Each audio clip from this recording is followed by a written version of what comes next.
channel. This time we travel to Northland. First stop, Kailee Lakes, and this is Lake Taharoa. Kailee is actually to the right of this and is only a small inaccessible lake. There's a camping ground down here. To actually stay here though, you have to book through the Department of Conservation before you arrive.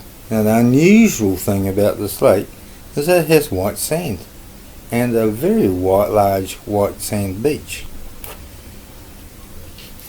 It's been raining quite bad in the last couple of days with slips and that all on the road, so I was quite surprised to see that this lake was still quite clean. Now as we walk down to the side, you'll notice that sand goes out in the water a little way and it drops off to blue. I don't know how deep it is, but the water's quite clear and it looks quite deep. It's a very pretty place. Now down the road a little bit is Lake Wycary. This is the third of the lakes that are up here. There's no camping facilities that I could see up here, although there was some sort of lodge at the end I think you may have been able to stay at. But some of the accommodation up here seemed very dear. So I'd recommend either camping, or there's a camping ground further on up the road as you head towards the Waipoua forest that you could stay at. It's not too far from here, so it's probably worth investigating that out before you decide to come up and have a look. From here, we're going to actually travel to the Waipoua forest to see the giant kauri trees.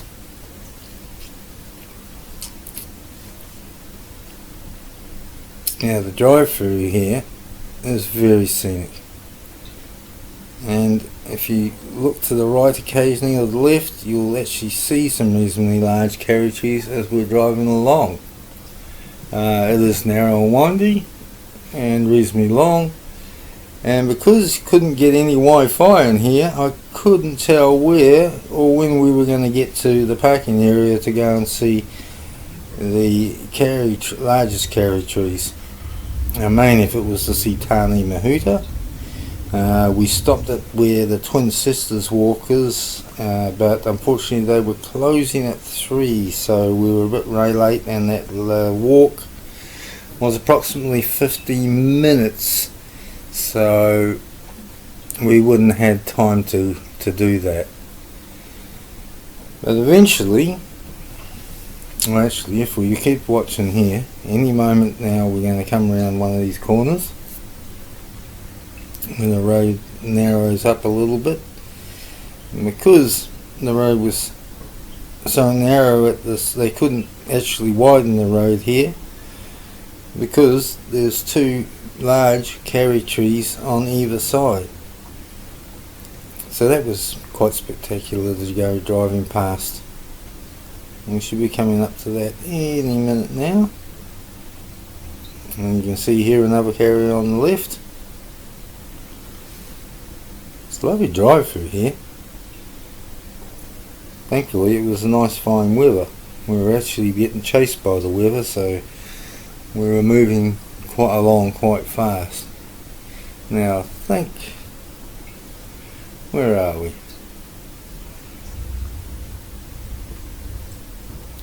Any moment now we're going to come between 2 kauri trees.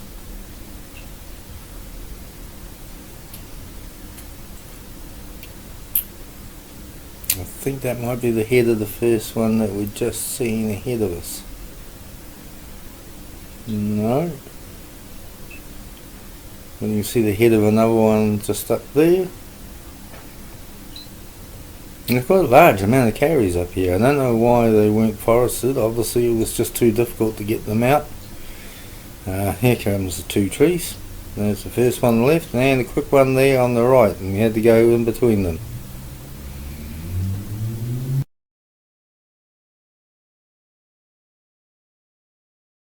Okay, so we've finally made it into the Waipoua forest. Well, lovely drive through with big kauri trees and that. And the main event which we've come to see It's Tāne Mahuta.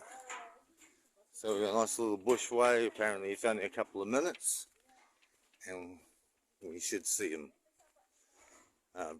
This is supposedly the biggest kauri tree discovered so far in New Zealand. So it's a real tree. It's going to be a lot bigger than what we usually get in the Coromandel.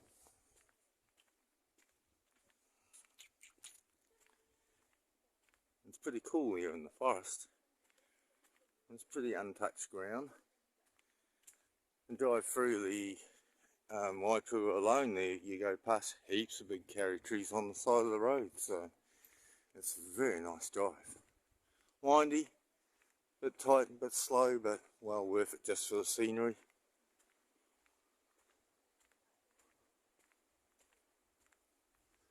I don't know if we can see the head of it here. The girl at the stop ground there said that you could go up another track back there and actually see the head of it. And I think this is it coming up here on the left now. That's a good easy walk, which is good because we're a little bit late. Some of these places that get shut down in the afternoon. One was at 3:30 and this was at 4. So we're 10 past 2 now, so we've only just made it here in time. So here we go. Tāne Mahuta. Now I may have to get Annabelle to stand in front of this to get an impression of actually how big it is. That is the one? Yep. That is the one? Yeah, you want to stand there to impression of how big it is? God. So Stand in front. God, you could miss really very big. Oh my God. Move closer to the fence. Really wonderful that that's great. Oh my God, I cannot imagine this tree in my whole life. Ngayon lang ako nakakita ng ganitong kahoy. Grabe. Grabe. Nakakaloka. It's certainly huge. So this is the Very number impressive. one. This is the number one. Oh my God. Let's stand right by the fence. I can't get an impression of how big it is. Wow.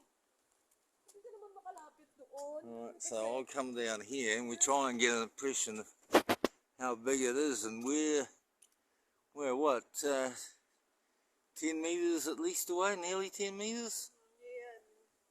The phone's doing this no justice. It's huge. Okay. Amazing. Wow. So surprising they didn't catch it.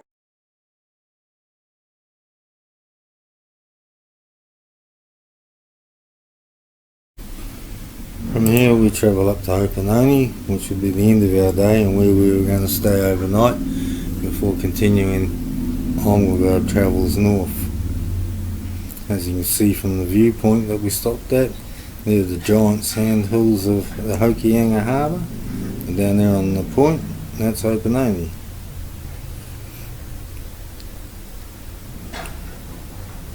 The harbour is quite large. Now, Opononi became quite famous when the dolphin decided to adopt the place as its home and became friendly with all the locals. You could view a video on that. Look for Opo the dolphin, and when he died, they made that memorial there for him in memory. The town was extremely busy then. Here's another view of the sandhills. They are ginormous.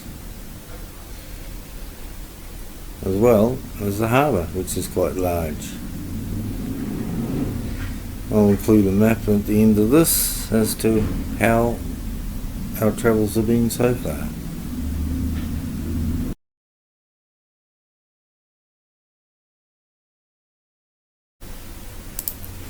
Okay, so now we're finally at Capriano.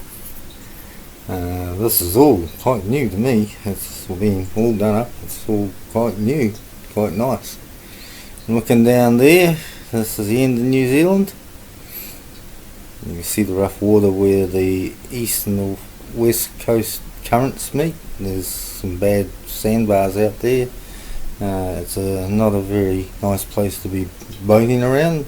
You need to know where and what you're doing to come around this area. But I guess all capes have their problems. Finally, we're right at the end now, and we're looking at the lighthouse. Another view of the ocean around, and the sandbars. Out there further, you may just see it. About there somewhere is the Poor Knights Islands, and then it's miles anywhere.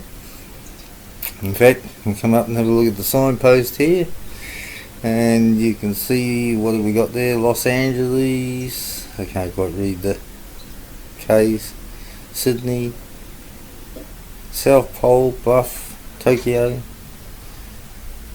and gives you an indication of how far. Leaving the Cape now, we travelled down the road, which I think was about 18 kilometres, and down the Tipaki Stream Road to the giant sandhills. This is just crazy. You think you're going to get up one sandhill, and it just keeps going and going and going, and you come over the top of that, and there's another one that's higher. It's actually quite a struggle to walk up all of them. But it's so much fun dancing around the sand, pretending you're like on the moon or something. So we spent, I don't know, an hour or so here just walking around, bouncing around, as you can see. They go for miles. And over in the distance you can see those rocks. We decided we'd walk over towards that. The sandhill behind was just too large to climb. A couple are actually climbing up there somewhere. So we come over towards these rocks thinking, well, just rocks sticking out of the sand. But there was actually a gully formed in amongst some really solid sand. And we went down into the gully, and it's just like being on planet Mars. It's the weirdest landscape to be in when you're so used to bush and stuff in New Zealand and waters and stuff. After this long drive, and we were going down to Cooper's Beach to stay at Monganui for the night, which was, I think, about another hour and a half's drive from here. It's early morning at I think it's Hihi Bay we're at. Anyway, we're just over from Cooper's Beach. It's a nice, peaceful spot. We're great for having your boats here. So here's the view from Monganui Wharf. Such a sheltered harbour.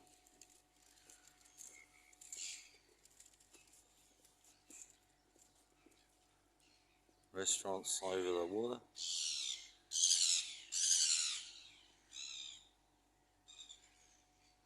This is a really, really nice, quiet bay, beautiful. We'll now pop down to Kerekere and where the inlet is. And you can see a few yacht masts over there. A few boats here on pole moorings. And around here is the oldest stone building in New Zealand. Over beside it, that used to be the mission house. I think up on that hill over there is where the pa used to be, the Maori Park. Very nice down here. Although I thought at one stage you used to be able to drive right around. We parked over the other side there. Had to walk over a bridge. Different.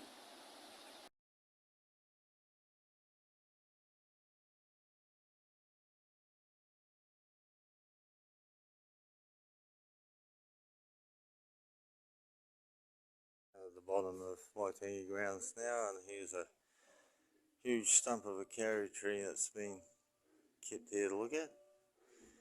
It is quite impressive. And why am I in the shed? Because this is where they store the walkers that I presume they use during the treaty ground celebrations. Not that you could call them celebrations much anymore.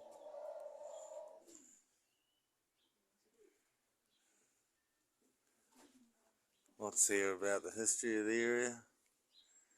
This place got so many touchscreens you spend hours and hours just trying through the information that's on them. Unfortunately, we haven't got hours today. But there you go. This is a major walker.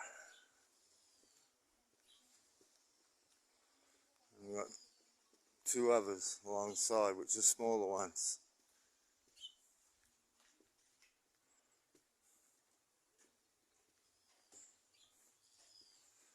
There's a big vessel.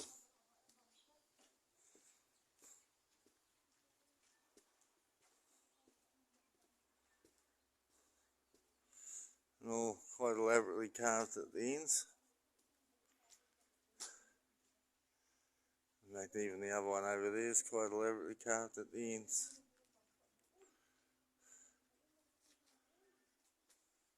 And it's quite nice and peaceful here. Have a cultural show that we ran at 11, but we were a little bit too late to really watch that. And of course over there is Russell.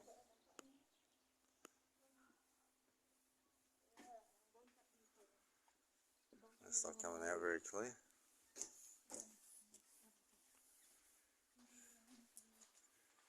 And further down the road, of course, well, I think that is all Paihia down there.